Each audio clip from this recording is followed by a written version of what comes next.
already had that inherited resistance. But sometimes it is true, antibiotics can become, bacteria can become resistant to antibiotics, a resistance they previously didn't have. But again, it's due to a loss of information. It's due to a problem. For instance, some bacteria get a mutation so they can't transport materials across their cell wall as well as they could, and so the antibiotic can't be taken across the cell wall, so it won't kill the bacteria, but that's because it now can't do something it previously could. That's how it gained a resistance. Or it might be that it produces an enzyme that breaks down an antibiotic into poisons to destroy the DNA, but if it has a mutation that stops it producing that enzyme, like one of the bacteria that they believe, the bacterium they believe forms stomach ulcers, this can happen. If it gets a mutation and stops it producing the enzyme, then it becomes resistant because it no longer breaks down the antibiotic to form poisons. Or in another instance, it can cause an overproduction of an enzyme to enable it to become resistant, but then it's using valuable resources and actually overall is weaker.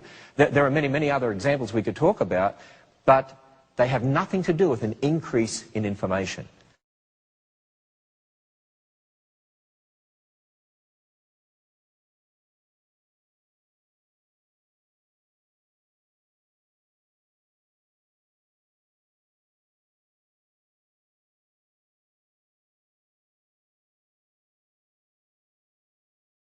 A reduction of information, but not an increase in information. You know the reason we have mutations in the first place, mistakes occurring, is because of the curse, because sin and the curse. And you know, when you think about it with dogs, when mutations occur, normally in the wild, through processes like natural selection, most of those mutations would be lost from the population because they wouldn't survive as well.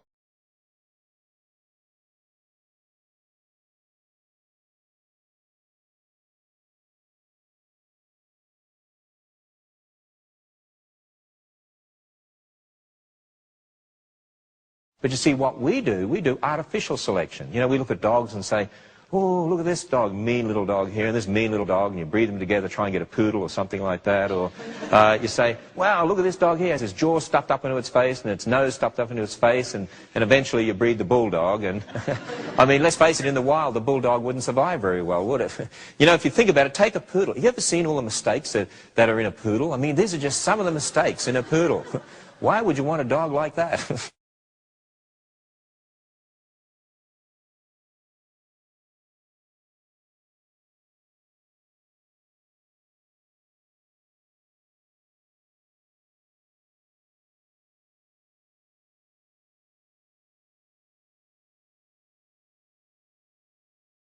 Actually, if you think about it, the domestic dogs like the poodle, I mean, it costs you millions of dollars to keep them alive, doesn't it? You've got to take them to the vet every now and then. You've got to give them heartworm tablets every month. If they get a cold, you lay awake all night wondering if they'll be dead in the morning.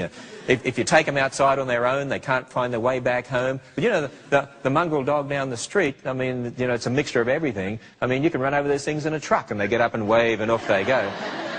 You know, there's something dreadfully wrong with all those mutations in our domestic varieties. But see, we keep them alive. Normally they wouldn't stay alive out there in the wild. We deliberately keep them alive. And so through artificial selection, we're able to get our various domestic breeds, including poodles. By the way, what this all helps us understand here is this. When you think about it, Noah didn't need to take on the ark dingoes and wolves and coyotes and Great Dane and Little Chihuahua. He just needed 2 dogs, didn't he? That's all he needed, 2 dogs. With cats, we're not sure how many cat kinds.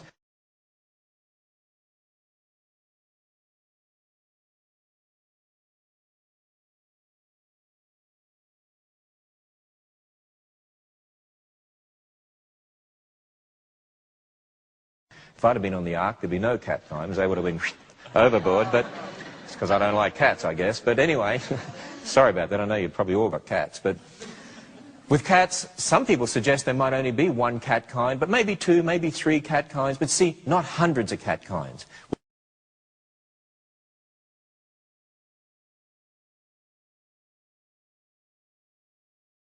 With elephants, probably just 1 kind of elephant. You know, your mammoths, your Indian elephants, your stegodons, stegomastodons, African elephants, probably all came from just 2 elephants on Noah's Ark. That's very, very easy to understand when you understand some basic biology here.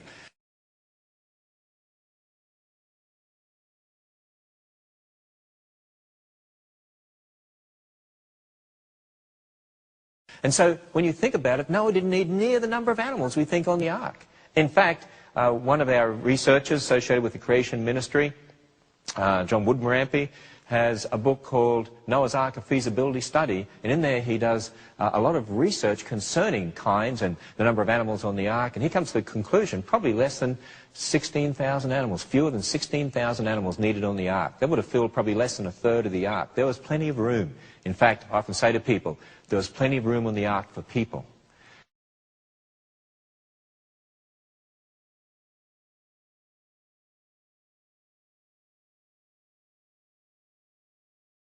And they were out there when Noah was preaching, come into the ark to be saved, there's plenty of room. And sadly, only 8 people were saved on that boat. You know one of the sad things I find in the Christian world?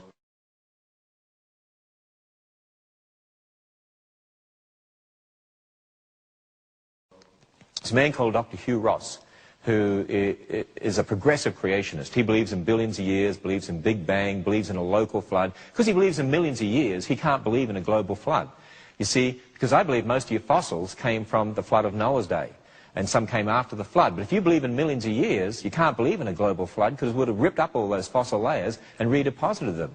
So if you believe in millions of years, to be consistent, like Dr. Hugh Ross, you've got to believe in a local flood. Because he believes in a local flood, therefore, he can't have creationists like myself explaining all the species, varieties of animals over the earth from those that were on board Noah's Ark. And so he actually accuses us in his books of believing in evolution because we believe in speciation.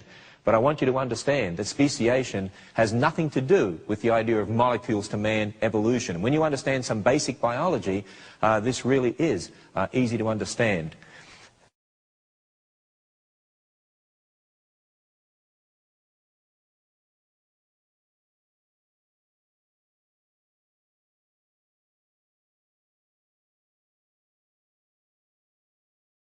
And you know, when you do understand speciation, you do understand natural selection, when you do understand the processes of genetics, it helps us in explaining something else as well.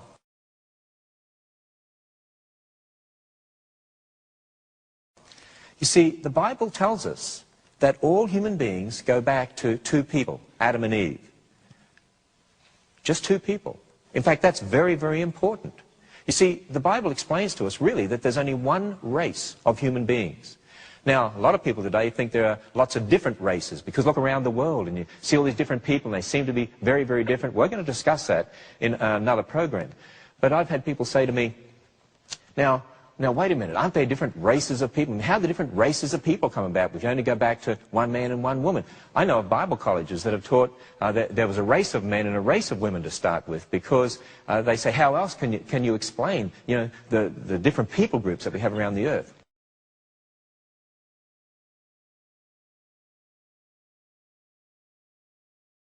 Well, I hope you can start to think ahead here just a little bit and think in terms of the processes we've talked about in regard to genetics and in regard to natural selection and so on, to get an idea of how we might begin to explain the different people groups if we all go back to one man and one woman. And incidentally, you know why it's important that we understand we go back to one man? Only descendants of that one man, Adam, can be saved. Think about that. Only descendants of Adam can be saved, because Jesus Christ became a descendant of Adam. He's called the last Adam. He died for the descendants of Adam. He became one of us, of our blood. So it's only descendants of Adam can be saved. So therefore it's important to explain that we all go back to Adam and Eve. Now, just to give you a little way of thinking here, to jump ahead, how do we form our different varieties of dogs? Well, you take a population, you have to split them up, to get different combinations of information in separate groups.